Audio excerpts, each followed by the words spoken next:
ஒரு ஆளை அடையாளம் கண்டுபிடிக்கணும்னா அதுக்கு சுலபமான வழி என்ன? முகத்தை பார்த்து கண்டுபிடிக்கிறது தான். ஆனா மனுஷன் தப்பு பண்ண ஆரம்பிக்கும் பொழுது அவனை கண்டுபிடிக்கிறதுக்கு வேற வழிகளை தான் கையாள வேண்டியிருக்கு. கைரேகை அதுக்கு ரொம்ப உபயோகப்படுது.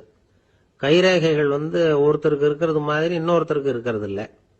பல் வரிசையும் அப்படிதான். ஏமாத்துறவங்க அதிகமா போனா இருக்கிறவங்க எச்சரிக்கையா இருக்க வேண்டியிருக்குது. பயோமெட்ரிக்ஸ் அப்படிங்கிறது ஒரு பெரிய தொழில்நுட்பம். இதை உபயோகப்படுத்தி சில பாதுகாப்பு உத்திகளை எல்லாம் உருவாக்கி இருக்கிறாங்க அமெரிக்காவில்.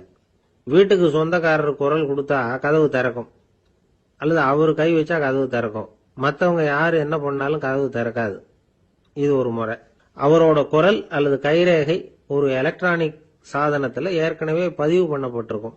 இவர் குரல் கொடுக்கறப்போ அல்லது கையை வைக்கிறப்போ அதை ஒப்பிட்டு பார்த்து சரியா இருந்தா கதவு திறக்கிறது மாதிரி ஒரு ஏற்பாடு.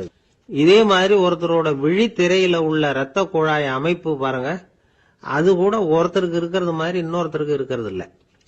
அதனால அதை வச்சு அடையாளம் கண்டுபிடிக்கக்கூடிய சாதனங்களும் இப்ப பழக்கத்துக்கு வந்தாச்சு. கைரேகையை ஒப்பிடுற சாதனத்தை விட விழித்திரை இரத்த குழாய் அமைப்பை அடையாளம் காணுற சாதனம் இருக்கு பாருங்க, இது ரொம்ப நுட்பமானது. இது நம்ப தகுந்தது. ஒரு ஆளை அடையாளம் கண்டுபிடிக்கிறதுக்கு இது எடுத்துக்கிற நேரம் ஒரு வினாடி தான். ஒரு கருவி இருக்கும், அதுல உள்ள ஒரு சிறு துளையில கண்ணை வச்சு பார்க்கணும்.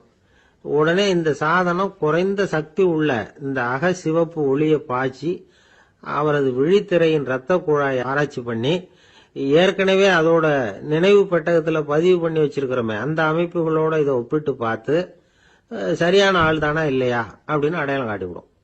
குரலை வச்சு அடையாளம் கண்டுபிடிக்கிறதும் இந்த பயோமெட்ரிக்ஸ் முறைகள்ல ஒண்ணு. ஒரு நபரோட குரல்ல டிஜிட்டல் குறியீடுகளை மாத்தி பதிவு பண்ணிக்கிட்டு மீண்டும் அதே குரலை இனம் காணக்கூடிய சாதனங்கள் ஏற்கனவே அமெரிக்காவில எல்லாம் விற்பனைக்கு வந்தாச்சு. ஒரு ஆளுக்கு ஜலதோஷம் பிடிச்சிருந்தா கூட அந்த சாதனம் சரியாவே கண்டுபிடிச்சிருமா. குரலை மாத்தி பேசுறவங்க கூட இந்த கருவியை ஏமாத்த முடியாது. இத ஆஸ்பத்திரிகள், வங்கிகள்ல உள்ள இரும்பு பெட்டக காப்பறைகள் இங்கெல்லாம் உபயோகப்படுத்தலாம்.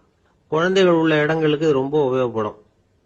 கதவு பூட்டிக்கிட்டுதுன்னு வச்சுக்கோங்க, கதவை திறக்கிறதுக்கு சாவி உபயோகப்படுத்த தெரியாத குழந்தைகள் குரல் எழுப்பிய கதவை திறந்துட முடியும்.